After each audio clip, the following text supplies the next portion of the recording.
abanyamadini ntago babyumva kimwe cyangwa se ngo babivugeho rumwe ibijyanye n'irangamuntu. Baravuga ko twageze mu minsi ya nyuma. 18 wakuva ubu umushinga urahari, amafaranga arahari, inkunga zarabonetse, byose bigomba kujya mu bikorwa. Noneho bavandimwe, utwo twose baradukusanya.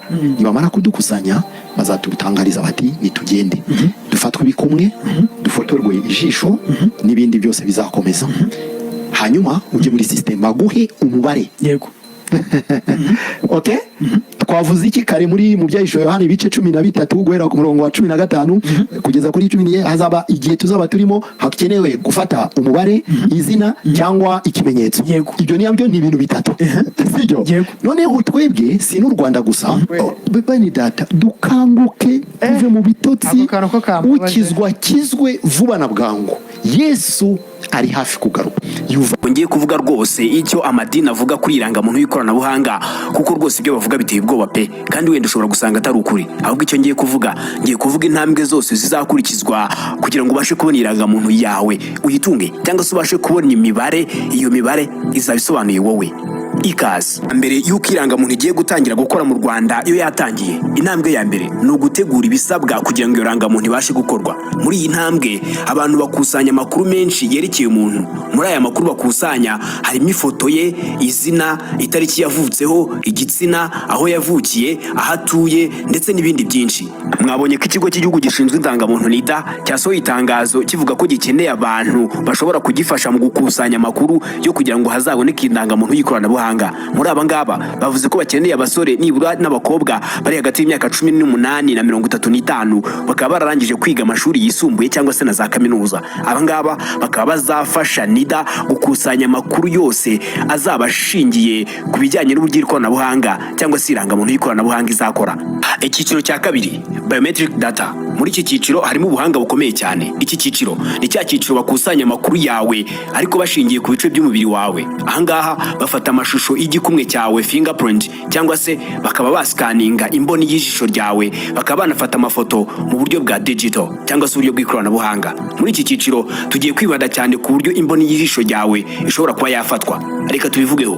Muri iki gihe umuntu aba agomba kwicara neza cyangwa se agahagarara neza ahantu hatuje, hatari amajwi na make ashobora kumurangaza. Iki gihe kandi umuntu agomba kuba atambaye ibintu mu maso nk'amadarubindi, cyakora aramusa n'ayambaye aba agomba kuba atambaye yayandi yijimye.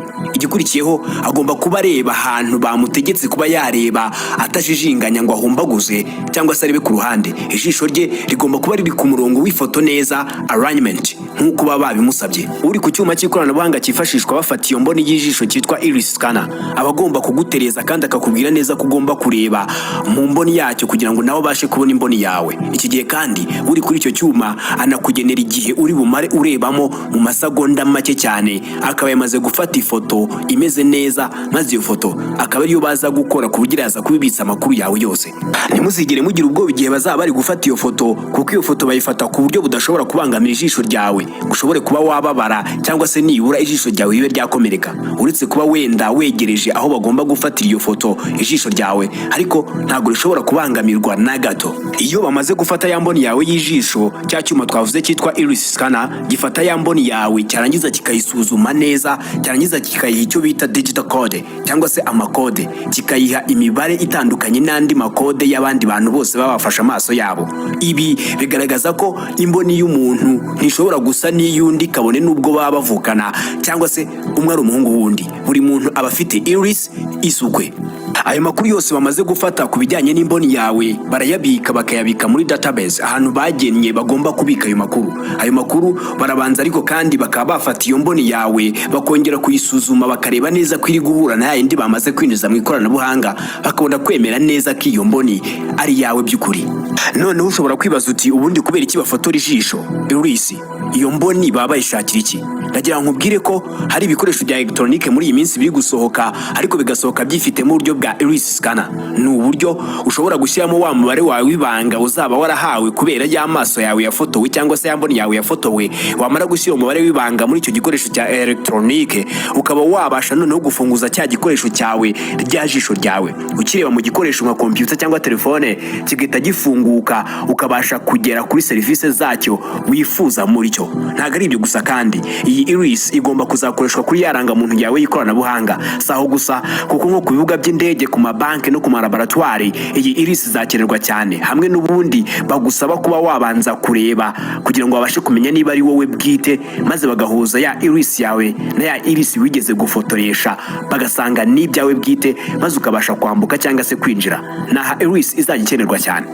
Ibyiza by'umuntu azaba afite igihe azaba yarasize iris ye ku ndangamuntu ye nuko iyi iris yizewe cyane, irihuta cyane kandi ifite umutekano uhambaye, ntivogerwa, irihuta hagati y'amasegonda 2 n'5 ku buryo umuntu wese ari kwinjira cyangwa se ari gufungura igikoresho runaka bizajya bimufata hagati y'amasegonda 2 n'5. Iyi ngiyi nta contact igira cyangwa se kuba umuntu yagukoraho kugira ngo ukunde wambuka ahantu cyangwa se abashe gusuzuma umutekano wawe. Wowe gusa urebesha imboni yawe mu cyuma cyabigenewe nka iris scanner, kigahita gisikaninga iris yawe ukabasha kujya muri serivisi zawe cyangwa se kwinjira ahantu runaka nta muntu n'umwe uwukozeho. Nicyo cyiza cya iris scanner, nicyo cyiza cyo gutuma ushyira imboni yawe ku irangamuntu yawe y'ikoranabuhanga electronic ID. Ibi bitandukanye no gukoresha fingerprint cyangwa se igikumwe, aho umuntu ashobora gufata urutoki rwawe cyangwa akaboko kawe akagakoza ahantu agira ngo ashyire igikumwe cyawe aho byagenwe ko kigomba kujya. Iris yo ntabwo ibi bizajya bibaho, kuhareba gusa bizajya biba bihagije ngo ube wabona serivisi wifuza. Mu Rwanda ntibasiba gutangaza ko umushinga wa Smart ID cyangwa se umushinga wo kugira irangamuntu ya smart y'ikoranabuhanga ugeze kure kandi watangiye, ariko ntabwo baragaragaza niba uwo mushinga wabo cyangwa se irangamuntu yabo igomba kuzaba iriho ibi byombi: igikumwe, amafoto ndetse n'imboni. Ntabwo barabitangaza, ariko irangamuntu nziza ya ID cyangwa se electronic ID niyo ifite ibyo byombi. Muribuka twari turi ku ntambwe ya kabiri yitwa biometric data, aho twavugaga bafata amafoto ndetse bagafatana za iris. Noneho intambwe ya gatatu ni ibijyanye no kwemeza amakuru maze agashyirwa mu bubiko bw'igihugu. Iki gihe ya mafoto yafashwe, ya mazina yawe cyangwa se umwirondoro wawe wose birahuzwa muri systeme maze bigakora icyangombwa kimwe, kikabikwa mu makuru yose y'igihugu, kikabikwa aho ngaho ku buryo nyine aba ari wowe nta wundi muhuje amakuru, yewe ukanahabwa n'umubare ukuranga wowe ubwawe. Nyuma y'ibyo byose hakurikiraho intambwe ya 4 yitwa smart card production. Ni intambwe yo gukora noneho amakarita aho buri muntu wese aba agomba kuzatunga. Ahangaha bakora ikarita ikoze ku buryo bwiza, bagakora ikarita ndetse ifite n'icyo bita QR code. QR code abantu bazi bya electronique barabizi, buri cyuma cya electronique cyangwa se ibikoresho bya electronique byigira mu buryo ushobora guscaninga code ukabasha kubona amakuru mu buryo bworoshye. Mwaratubonye utuntu tw'utuzu twinshi cyangwa se ikintu kimeze nka kare square kiba kirimo utuzu twinshi umuntu ashobora gufotora maze akabona amakuru. Icyo ngicyo nicyo bita QR code. Abantu bakizi barakizi. Amafoto yawe byose birahuzwa bigakorwamo ya karita maze bakayisohora. Intambwe ikurikiyeho niyo gutanga ikarita ku bantu bagiye bazisaba.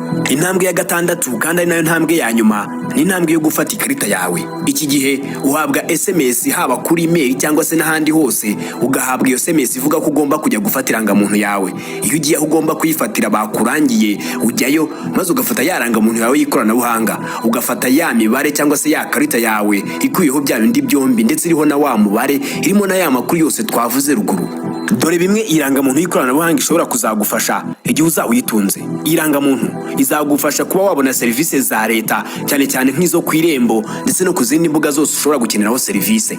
Irangamuntu kandi izakwinjira mu nyubako zirinzwe nko mu mabanke, mu biro runaka cyangwa se mu bibuga by'indege. Irangamuntu izagufasha kugura, kohereza amafaranga haba ku makarita ndetse n'ahandi no ku yandi mawaleti. Irangamuntu kandi izagufasha kwemeza umwirondoro kuri murandasi nka digital ID verification.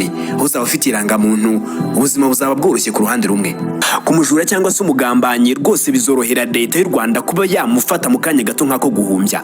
Uyu mushinga rero wa Smart Rwanda, u Rwanda rwawujemo mu gukora irangamuntu ya electronic ID.